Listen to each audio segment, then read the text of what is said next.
자, 외경 중에 이제 마카베오 상, 마카베오 하를 좀 보려고 하는데, 특별히 이제 마카베오 상은 그 방금 설명드린 것처럼 이제 다니엘서의 배경이 되는 그 마카비 전쟁의 상황들에 대한 중요한 자료들, 역사적인 사료들을 이제 많이 이제 제공해주고 있어요. 특별히 이제 마카베오 상 하면은 이 내용이 이제 처음에 1장 1절로 9절에 이제 알렉산더 대왕의 등장이 나타나고요. 그 다음에 두 번째로 안티오쿠스 에피파네스 그 4세의 유대 종교 탄압이 1장 10절에서 64절에 이제 펼쳐져요. 그리고 나서 제가 설명드린 세 번째 파트까지 모데인의 제사장 그 마따디아스 지휘하에 이제 정통 유대주의 저항 그 하시딤들이 모여서 마카베 투쟁이 시작되고요. 그리고 나서 특별히 그의 아들 유다 마카비의 전투와 승리 그리고 그의 죽음까지 3장부터 9장까지 쫙 나타나게 되고 그리고 나서는 이제 그의 동생 이제 요나단 이제 그 여전히 마따디의 아들 중에 하나인 요나단이 이제 계속해서 이제 이 헬라 군사들과 일진일퇴 전투를 펼치면서 또 정치적인 변동들 쭉 이야기하면서 이제는 여기 중요한 내용이 나와요. 요나단 시절에 이제 단지 정치적인 그런 군사령관으로서 역할뿐만 아니라 이제 대제사장직을 계승하게 됩니다. 그러니까는 결국은 여러분들 제2성전 시대 이후에 이제 페르시아, 그러니까 지금 갑자기 헬라 시대에서 바로 전 시대로 다시 갔는데 페르시아 시대 때 이제 고레스 칙령에 의해서 돌아오잖아요. 그리고 제2성전을 이제 짓게 되잖아요. 520부터 515년 학개와 스가랴 예언자, 그 다음에 예수와 대제사장, 그 다음에 수룹바벨 총독. 그래서 그렇게 짓고 나서 그 이후에 수룹바벨 총독 정치적인 리더십은 없어지고 예수와 대제사장만 남게 되고 왜? 정치적인 그 권력은 지금 페르시아 정부가 가지고 있었으니까. 그러니까는 이제 이 당시의 유대인들은 사실은 신정 정치 체제, theocracy. 그러니까 그들이 그 성전을 중심으로 한 사회를 이루었잖아요. 그래서 정치적인 권력은 페르시아 하에 있지만 그들은 하나님 앞에 제대로 예배를 잘 드리고 그들은 제2공동체로서의 자기네들의 정체성을 확립했잖아요. 그러니까 이런 신정 정치 체제에서 그러다가 그 이후에 요 이제 한 300여 년간 이렇게 쭉 신정 정치 체제가 유지되어 오다가 이 마카비 투쟁을 통해서 이제 그들이 이 정치적인 독립뿐만 아니라 또 종교적인 하시딤들이 기존에 이제 많이 제도화되고 타락했던 그런 제사장들을 물리치고 요 마카비가 중심의 그런 군 사령관뿐만 아니라 신실한 하나님을 온전히 섬기는 그런 어떤 그런 신앙의 어떤 본질을 회복시키고자 이제 대제사장직을 이제 계승하게 되는 거거든요. 그런데 여러분들 제도권이 들어가자마자 다시 또 이 마카비가의 대제사장들의 이제 타락상들이 또 나타나게 되면서 나중에 이제 사회 두루마리 이제 쿰란 공동체가 또 생기게 되는 거거든요. 기존의 예루살렘 중심의 그런 제도권 종교의 타락 때문에 어쨌든 이런 것들이 이제 신구약 중간 시대에 쫙 일어나게 되는데 그래서 그 이제 요나단이 이제 그 대제사장직을 계승하게 되고요.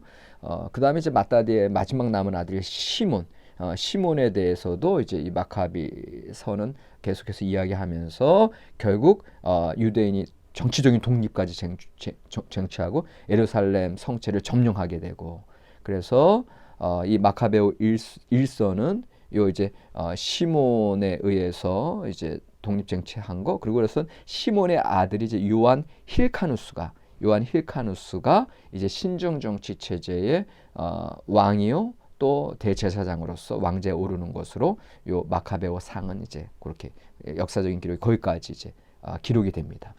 그러니까는 요게 요 마카베오 상이 기원전 175년부터 135년에 걸친 이 마카비의 투쟁과 요 마카베오 왕조의 궁중 역사를 쓰고 있다. 결국은 이게 마카베오 왕조가 이제 하스몬 왕조 들어보셨죠? 이제 유대인의 왕조로서 하스몬 왕조가 이렇게 형성이 된 거예요. 그 마카비 가문의 투쟁을 통해서 독립을 통해서 그다음에 대제사장직까지 계승하면서 그래서 이 마카베오 상은 상당히 이 시기의 역사적인 사료들을 우리에게 많이 제공해 주므로 상당히 학자들에게 이제 그 아주 중요한 역사적인 정보를 이제 얻게 되는데 여기 이제 편지들 당시에 실제로 공문서들 이런 또 대제사장 직 상속에 대한 칙령들 막 이런 것들 또 로마 또 이제 이 당시 이제 로마가 이제 또 신흥 강대국으로 이제 부상하면서 로마의 지배권 안에 이제 들어갈 때 또 서신 왕래했던 것들 이런 것들이 쭉 그런 자료들을 쭉 여기서 이제 마카베오 상에서도 기록하고 있고요. 그 다음에 이제 그것뿐만 아니라 이제 셀루코스 왕조, 그 헬라 왕조의 이제 연대기까지도 여기 그 이제 요 마카베오 상을 통해서 그 서로 맞춰보고 그런 역사적인 그런 셀루코스 왕조의 그 시대 역사. 여러분들 셀루코스 왕조는 다른 말로 셀루시드 왕조라고도 합니다. 그래서 셀루시드 왕조의 역사실록까지도 이제 우리가 마카베오 상을 통해서 접하게 되고요.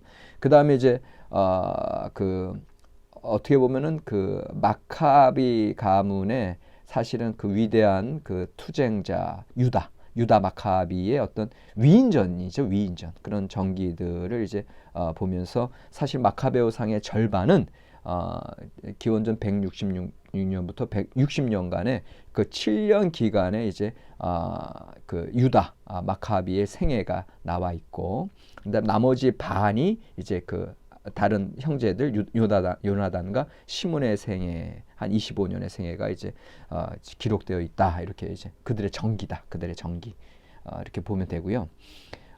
그다음에 이제 요 마카베오 상이 당시에 그 대제사장들의 이제 계승들, 그들의 이름들 이게 쫙 나와 있으므로 상당히 역사적인 사료의 가치가 높은 책이 마카베오 상이 되겠습니다.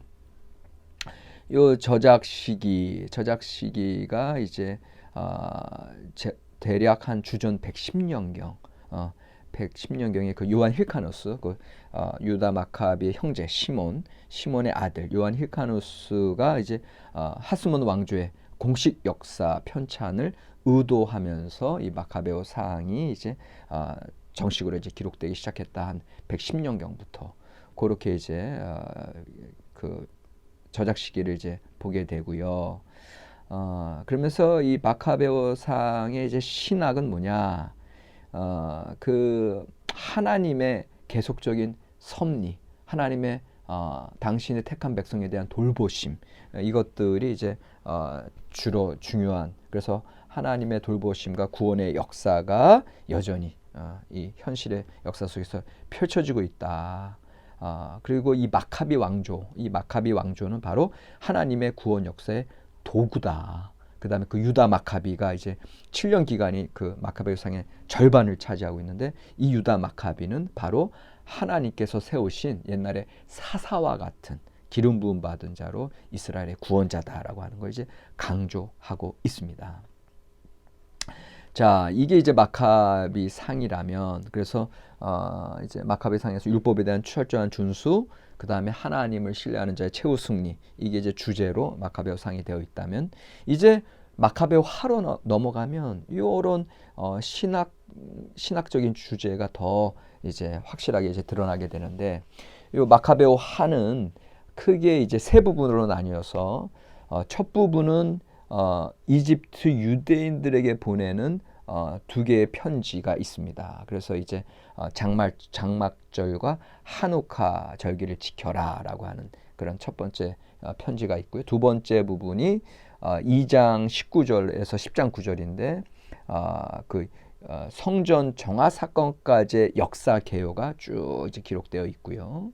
그리고 그 셋째 부분이 이제 유다의 이제 그 남은 사역, 그 유다 마카베의 남은 사역에 대한 기록이 쭉 있는데 160년 기원전 160년에 일어난 시리아의 장군 니카노르를 패배시킨 장면까지 쭉 이제 서술이 돼요. 그러니까는 아까 마카베오 상이 주전 166에서 160년에 유다 마카베의 생애, 그 다음에 나머지 반은 요나단과 시몬의 생애였다면, 이 마카베화는 다시금 이제 그 유다 마카비로 그 시대로 돌아와서 특별히 160년경에 이제 일어난 그 사건까지도 이제 쭉 기록을 하고 있다. 그런데 여기서 아까 제가 말씀드린 대로 마카베오하는 오히려 신앙적인 하나님의 말씀에 충실하고 하나님께서 여전히 하나님의 백성들을 보호하신다고 하는 그런 신앙 가운데 율법에 충실하게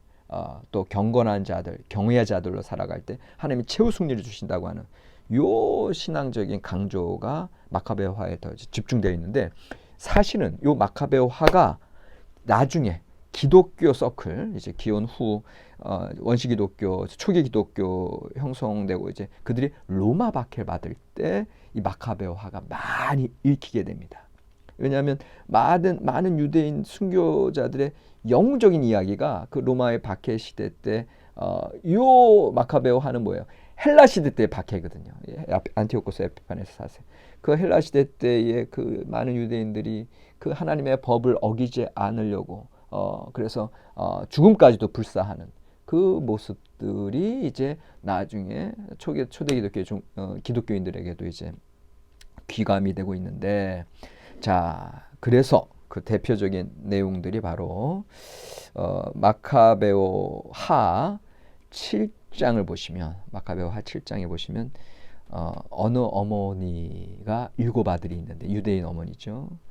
그 율법에 대한 충절을 지킴으로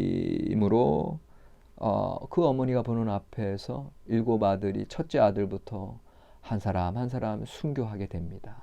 근데 그 순교하는 아들들을 보는 어머니가 이제 나중에 막내 아들 하나 남았는데, 막내 아들에게도 장엄한 연설을 하죠.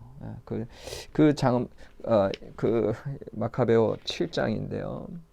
7장에 그 부분을 좀 읽어 드릴게요.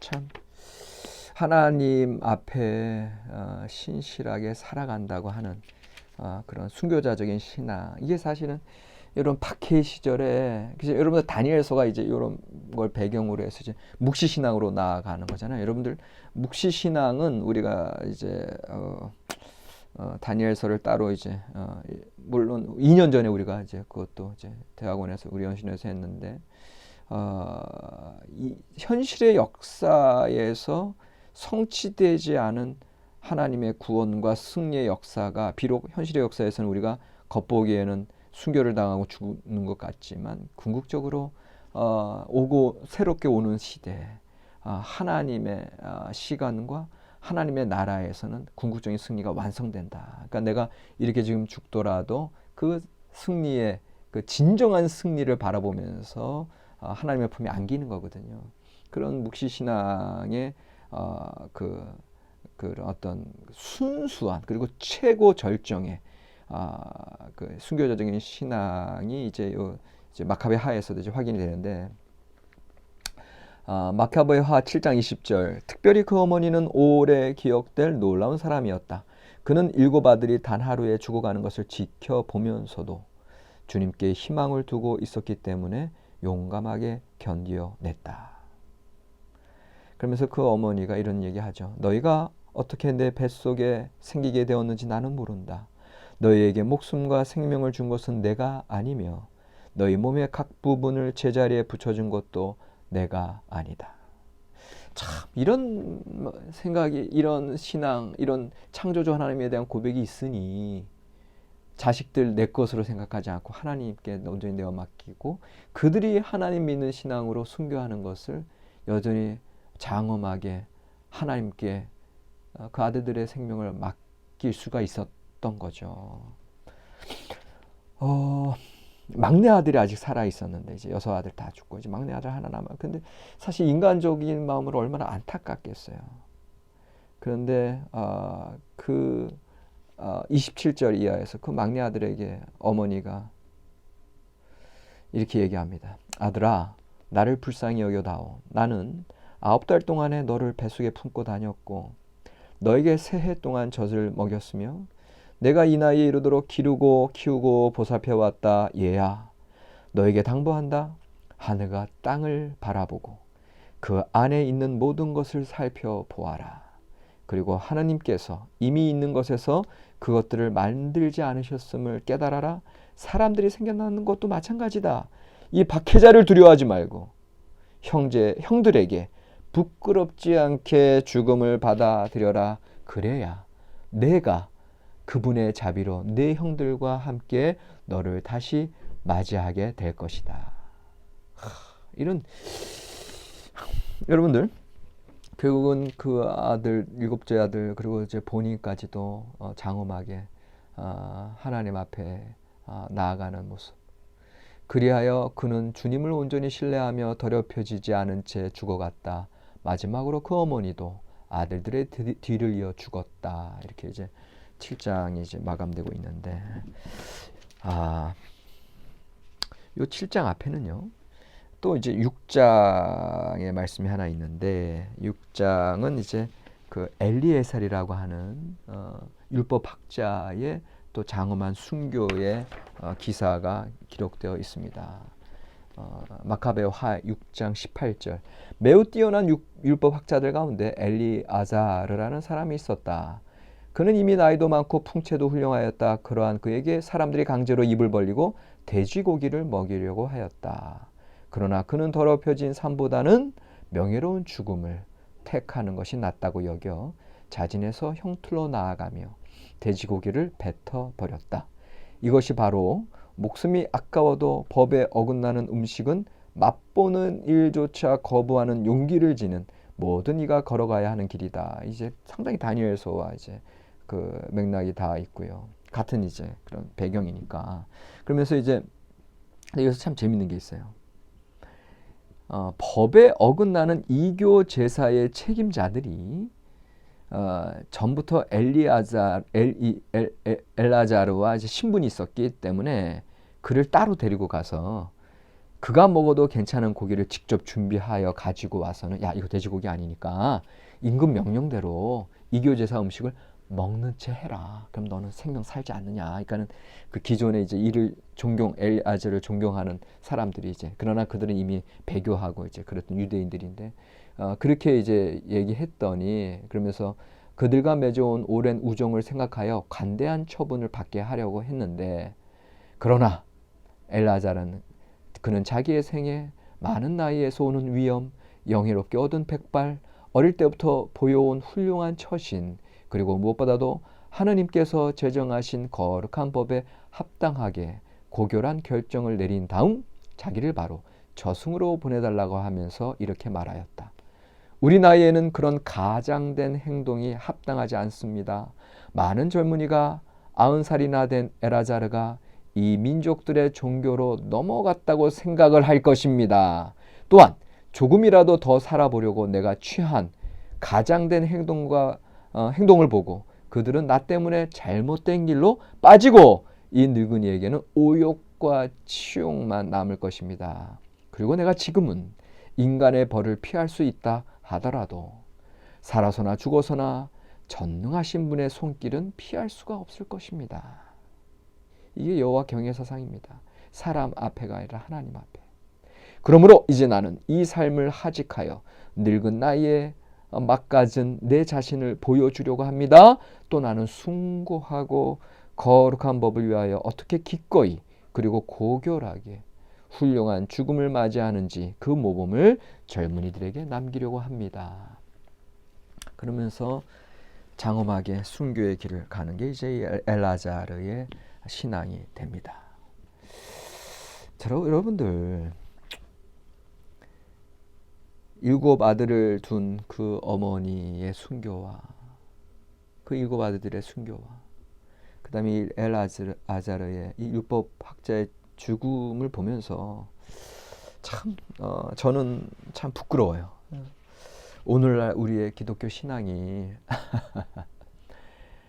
조금이라도 뭐 기도가 응답이 안 되거나 조금이라도 힘들거나 어려운 일이 닥쳐올 때 하나님을 쉽게 원망하고, 또 우리 기독교 신앙, 내가 기도하는 게 이게 의미가 있냐?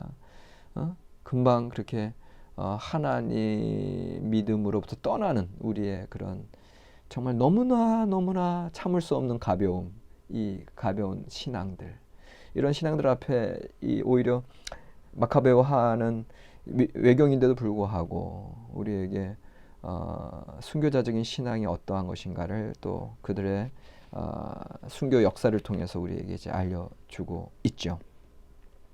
자, 마카베오화의 신학은요, 첫 번째 내세와 부활론이 되겠습니다. 왜? 이 마카베오화는 그 순교자들을 찬양하면서 다음 시대에 이 내세에서, 내가 지금은 죽지만 내세에서 하나님의 구원의 완성이 이루어질 것을 소망하고 부활의 소망까지도 나아가는 장면이 펼쳐지고요. 7장 9절이나 14절에서 그런 게 나오고요. 그다음에 두 번째는 이제 무로부터의 창조 이야기가 드디어 여기서 나오는 거예요. 그러니까 여러분들 어거스틴이 이제 교회 역사 교리를 체계화시키면서 이제 창조론에 있어서는 무로부터의 역사를 얘기하는데, 이게 사실은 요 이제 신구약 중간 시대 이런 외경에서 보면 아까 그 어머니가 7장 28절에 이런 얘기 했거든요. 얘야, 너에게 당부한다. 하늘과 땅을 바라보고 그 안에 있는 모든 것을 살펴보아라. 그리고 하느님께서 이미 있는 것에서 그것들을 만들지 않으셨음을 깨달아라. 이제 무로부터의 창조. 그다음에 인간들도 그렇게 생겨난 건데, 그 인간들의 말을 들어서 뭐하냐, 이제 창조자 하나님만을 바라보라 이제 얘기인데, 여기서부터 무로부터의 창조가 나오는데, 원래 구약성, 이게 이제 외경에서 나오는 이야기고, 원래 이제 구약 성경의 전승은 뭡니까? 창조 전승은 혼돈으로부터의 창조 내지는 무질서로부터의 창조거든요. 창세기 1장에 태초에 하나님께서 천지를 창조하셨습니다. 땅이 공허하고 또 기품 위에 이제 태홈 어둠이 있는데, 그런데 하나님의 영이 수면 위에 운행하시니라 이렇게 되어 있거든요. About to open the creation. 개봉박두. 그 개봉박두의 상황은 하나님의 신이 수명 위에 운행하시고, 그 하나님의 신 생명의 능력이 이제 말씀으로 빛이 있으라 궁창이 있으라 창조되거든요. 그 전에 직전에가 하나님의 신이 수면 위에 있다. 수면이 뭐예요? 무질서, 혼돈. 그러니까는 사실은 하나님의 창조는 혼돈으로부터의 창조가 이제 구약 성경의 이제 구약 성서 신학의 이제 정통입니다. 정통. 올도독스는 이제 그건데, 거기에 이제 신구약 중간 시대 때 이런 이제 헬라의 이제 그런 철학적인 개념이 들어오면서, 그러면서 이제 어거스틴 같은 경우는 이제 그 이제 플라톤, 이제 신플라톤 해가지고 이제 플라톤의 철학 사상을 배경으로 해서 이제 아이디어, 이상향, 그래서 영육을 구분시키죠. 그러니까는 플라톤 신앙 자체가 이제 플라톤의 신앙을 받은 어거스틴의 신학적인 체계 자체가 이제 육적인 것은 안 받아들이잖아요. 영적인 이상향만 받아들이잖아요. 그러니까 이제 육적인 것들에 대해서 철저히 구분하기 위해서 무로부터의 창조, 그래야 순수하고 아름다운 창조가 될 테니까 그렇게 이제 교리에선 이야기하지만, 그러나 성서 신학은 그 무로부터의 창조를 얘기하는 것이 혼돈으로부터의 창조를 얘기합니다. 무질서로부터의 질서의 창조를 얘기합니다. 오히려 구약성서 신학 과목은 아닌데 중요한 건 뭐냐 하면은, 그만큼 우리의 이 시대의 오늘날 이제 기독교의 역사에서도 우리가 이제 봤을 때 우리가 너무 영육 이원론, 그래서 육체적인 것들은 등한시하고 천시하고 막 바라보지 않으려고 하는 그런 영향이 이제 요 무로부터의 창조에서 이제 나온 거예요. 그러나 여러분들 아시잖아요. 실제로 하나님께서 이 천지를 창조했을 때는 모든 걸 아름답게 창조하셨고요. 물질과 모든 세상과 인간을. 그러면서 선악과를 따먹기 때문에 그 육체성에서 이제 죄악성이 들어옴으로써 우리 제 한계가 이제 육체성이랑 이제 결부가 돼서 육체성을 무시하지만, 그러나 실제로 우리가 그리스도의 보혈로 우리가 회복되었을 때는 다시금 우리가 하나님 안에서 모든 것이 회복되는 거거든요. 그러니까 우리의 현실적인 삶, 육적인 삶 자체도 하나님 앞에서는 받으시는 제사로 우리가 하나님 앞에 우리의 모든 걸 드릴 수가 있는 거거든요. 거룩한 제사로. 이제 그것이 이제 근데 그렇게 될 수 있는 게 뭐야? 모든 것이 질서 가운데 하나님의 창조 질서 가운데 이루어졌을 때 우리는 무질서 제로부터 해방이 되는 거거든요. 그럴 때 우리의 현실의 모든 삶이 물질적인 모든 삶 또한 하나님께 드릴 수 있는 것이다 라고 하는 구약성서 신학의 이 정통적인 신학을 우리가 더 붙들고 있어야 되겠죠. 자, 그러니까 오해의 여지가 무로부터의 창조가 육체성을 너무 무시하는 그런 오해의 여지가 있었다고 하는 거를 이제 기억을 하셔야 되겠고요. 자, 그 다음에 이제 요 마카베오 하에서 세 번째 신학은 성전 성결에 대한 것이 이제 나와 있어요. 이제 다른 부분에 보면은 예루살렘 성전이 전 세계에서 가장 성스러운 곳으로 이제 마카베오 하에서 2장 19절, 22절, 5장 15절, 14장 31절, 15장 18절에서 이야기하면서 그러면서 그 이제 마카비 유다, 그 유다는 구원자이면서 동시에 성전의 신성을 보존한 자다. 그래서 마치 다윗처럼 역대기 사가가 표현하는 다윗이 그 이제 제의 예배의 창시자로서 그렇게 얘기한 것처럼 왜 이때는 theocracy니까 신정 정치 체제니까 그렇게 이제 성전 성결에 대한 것의 책임을 또 이제 그 정치적인 리더자가 이제 종교적인 리더로서의 역할까지 감당하는 걸 보게 되고요. 그 다음에 이제 네 번째가 당연히 이 시대 이제 인과응보론이 나오죠. 인과응보론. 그래서 배교한 자는 하나님 앞에 멸망을 받을 수밖에 없고 철저하게 하나님의 법을 지킨 자는 영원히 이제 살게 되리라. 이제 이것이 이제 인과응보론이 이제 분명히 강조가 되면서 당시에 핍박을 받는 상황에서 그들의 신앙의 절개를 지키게 하는 것들을 이제 강조했고요. 그 다음에 이제 다섯 번째로 신약 성서와의 관련성을 보시면 여러분들 사실 이 마카베오 하가 그 이제 그 아까 얘기했던 엘아자르의 순교 또 일곱 아들들을 둔 어머니의 순교 이 내용을 히브리서 11장 35절이 언급하고 있어요. 그러니까 이게 신약 성서의 기자들도 이미 아까 이제 말씀드렸죠. 정경화가 완벽하게 이루어지지 않은 상황에서 이 외경들도 이제 히브리 기자도 이제 읽고서는 그들의 그 본받을 만한 그런 순교자적인 신앙을 이제 언급하고 있는 걸 이제 볼 수가 있겠고요. 그 다음에 히브리서 또 11장 38절에는 또 마카비 하에 5장 27절, 6장 11절, 10장 6절 등이 이제 언급되어 있는 걸 볼 수가 있습니다. 자, 여기까지가 이제 역사서의 이제 외경 내용을 이제 정리를 좀 했고요. 그리고 나서 이제 조금 더 여러분들에게 이제 바룩서, 바룩서 부분이랑 그 다음에 몇 부분을 조금 더 이야기를 해야 되는데 오늘 제 내용이 오늘은 여기까지 좀 할게요. 여기까지 하고 다음 주 시작할 때 이 바룩서랑 그다음에 그 에스더서의 첨가 부분 다니엘 첨가 부분까지 다 하려면 너무 시간이 가는데 어쨌든 다음 주의 첫 시간은 조금 외경에 대한 부분을 조금 더 하고요. 그리고 나서 이제 다음 진도로 이제 넘어가도록 하겠습니다. 다음 진도가 이제 이스라엘의 예배와 시편이고 그 다음에 이스라엘의 지혜운동, 지혜문화, 그 다음에 신구약 중간 시대까지 하면은 이번 학기 마무리될 것 같은데 여러분들 자 기말보고서입니다. 기말보고서는 이제 여러분들이 쭉 이제까지 공부한 것 내용들 중에 하나의 주제를 잡아서 써 주시면 좋겠는데 예를 들면 여러분들 지금 이제 실러버스를 보시면 이제 수업 계획서 여러분들 수업 계획서 쭉 보시고 아니면 이제 우리 LMS 수업 계획서 좀 올라가 있잖아요.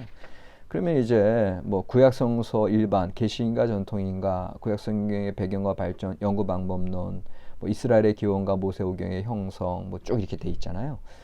이런 한 주 신명기적 역사서 뭐 분열왕국과 예언자들 뭐 포로기와 포로기 예언자들 뭐 이스라엘의 예배와 시편 뭐 이스라엘의 지혜문화와 지혜문화 이 한 단원을 잡으세요. 예? 한 주에 해당하는 단원을 잡으셔서 그 단원에서 배웠던 내용들을 한 2, 3페이지에 걸쳐서 요약을 하시고 2, 3페이지에 걸쳐서 요약하시고 근데 요약하실 때 뭐 제가 강의한 내용 그대로 쓰시면 그건 하나도 소용없습니다.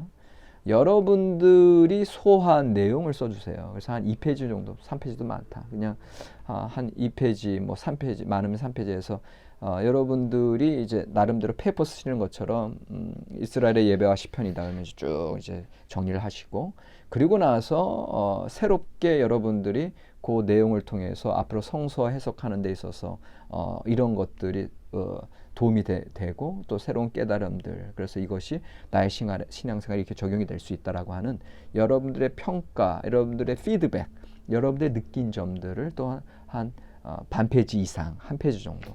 그러니까는 요약을 한 두세 페이지, 그 다음에 평가 내지 느낀 점을 한 페이지 해서 총 한 네 페이지에서 다섯 페이지 정도의 기말 보고서를 작성을 하시라. 그리고 그렇게 작성을 하실 때에 좀 가능하면 그 관련된 예를 들어서 내가 이스라엘의 예배와 시편을 썼다라고 했을 때는 그 이제 이스라엘 이제 시편 뭐 개론서들 가운데 좀 그런 다른 참고 서적들도 좀 참고를 하면서 여러분들 그 단원의 내용들을 온전히 여러분들 것으로 이제 소화를 하시라는 거예요. 소화하시고 그 다음에 안군조 교수가 가르쳐 준 것뿐만 아니라 다른 학자들이 이 부분에 대해서 어떻게 얘기하는지 한 두세 학자들 좀 더 얘기해 주시고 그리고 나서는 나의 느낀 점들을 신앙적인 적용점들을 이제 한 페이지 정도 써주시면 좋겠다. 그게 여러분들의 기말 보고서가 되겠습니다. 그다음에 이제 오늘의 이제 출결 과제는 아까 이제 그 유디서를 쭉 말씀을 유디서 논개와도 논개와 비슷한 그 유디서 내용을 쭉 말씀을 드렸는데 그 유디서의 거기에서 제가 문학적인 특징과 신학에 대해서 좀 얘기했거든요. 그러니까 이제 유디서에서 메시지 유디서의 이제 메시지를 쭉 말씀을 드렸는데 그 유디서의 메시지를 하나하나 보면서 이런 메시지들이 이게 외경이잖아요. 정경에서 우리가 이제까지 알고 있었던 일반적인 정경의 성서 신학과 공통점은 무엇이고 차이점은 무엇인지 그거를 좀 정리를 해주세요. 그러니까 유디서의 메시지를 쭉 일단 요약하시고 그것이 기존에 우리가 정경의 성서 신학에서 알고 있었던 내용들과의 유사성과 상이성들을 이야기해주면 그건 출결 과제로 또 인정을 하도록 하겠습니다. 자, 수고하셨습니다.